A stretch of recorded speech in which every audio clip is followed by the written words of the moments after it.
Hello everybody. Many of you know the story of Moses delivering the nation of Israel from the slavery and bondage of Egypt and their transition to go to the promised land. One of the interesting things that happens in the story is when Moses commands Pharaoh to let God's people go, Pharaoh offers them three different compromises. Number one, the first time he talks to him, he says, I will let you go if you do not go too far away from us. The second time he says, I'll let you go if you leave your children behind. The third time he says, I'll let you go if you continue to have business interests or your finances are tied up to our Egyptian system. I believe a lot of times that's what happens in the lives of believers as well. When we're trying to move away from the things of the enemy, there are compromises that the enemy brings about in our lives. And I think this is very important for us to discern those things and make sure that we don't fall into those compromises.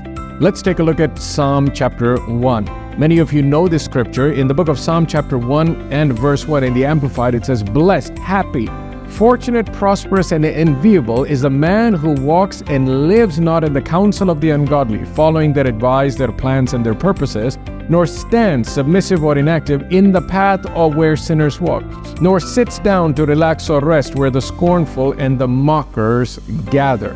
In other words, he's saying, blessed, happy, and fortunate, and prosperous is the man who completely leaves the things of the enemy, who completely walks away from all of those things and relies on God totally. And I want to, encourage every single one of you to do what the word says in Psalm chapter 1 and verse 1, so that you can be a blessed man, a happy man, a prosperous man or woman in your life. Do not give in to the compromise of the enemy today. And I believe you'll walk into the divine destiny that God has for you. Meditate on this, and I'll see you again next time. Be blessed.